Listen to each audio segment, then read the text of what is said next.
Hello everyone, it's Cookies, and today I wanted to go over turn 1 of EA Machaka. This is a new Disciple series that I'm doing with the False God, who's playing Berytos. And unfortunately, I got about halfway through this series and I realized it wasn't recording the the battle noises. So I'm coming back to re-record.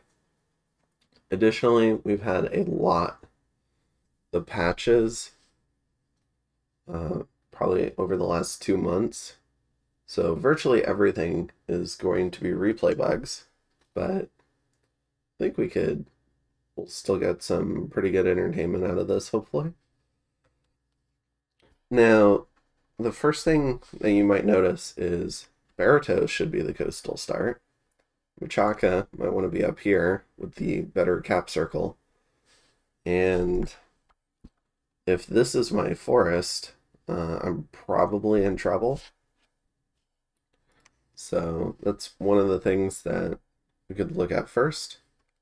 The second is that we're awake.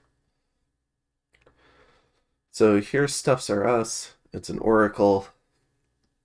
Didn't even take the pass to let it teleport.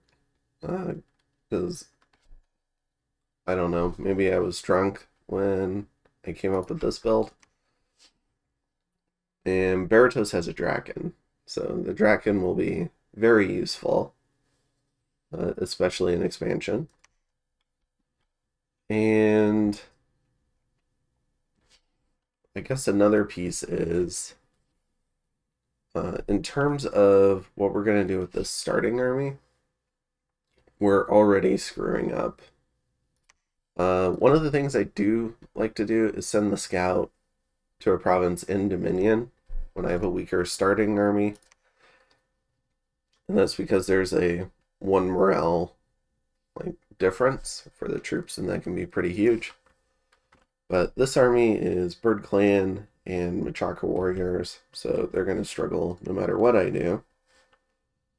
But instead of trying to reinforce that army, I'm getting a Hyena Clan Witch Doctor, which would generally be okay, except it should be a Voice of the Lion turn 1.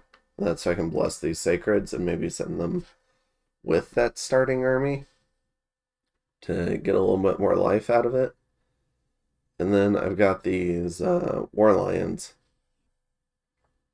Now, we'll see how War Lions in expansion do, but I'm starting to think I have a strong preference for the Spider Riders versus the War Lions. The War Lions have very low protection. They're archer magnets. They tend to die a lot. Whereas the Spider Riders, you at least get these great spiders, and they've got a web spit. So something... Hold on one second. So something that I saw Moo do in his series was he deployed the Spider Riders behind the Lion Warriors. And that made a lot of sense, because they'll shoot web spits over the Lion Warriors and disable things for the Lion Warriors to kill, and then they'll come in and fill up the line.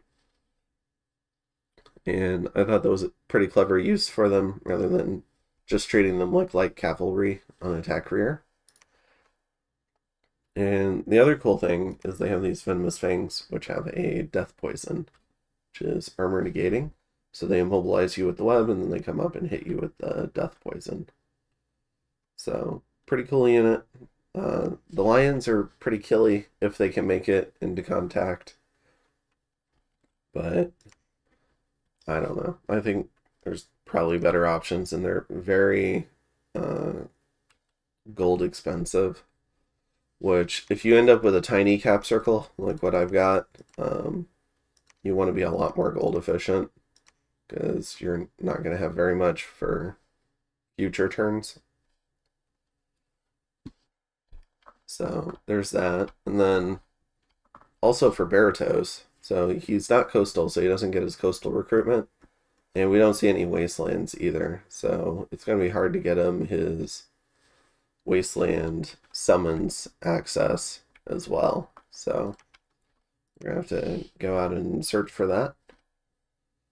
And I think that's most of it. But yeah, unfortunately, virtually all the battles in this series are going to be replay bugs. But I hope you'll still enjoy them, and I'll make sure to pull up the battle reports so we can double check, and I'll try to remember what actually happened. And then a final thing is graphs are on. So I'll try to check those every few turns, and we can track what's happening with that. So I think that's it for turn 1, and I'll go ahead and see you in turn 2. Have a good one.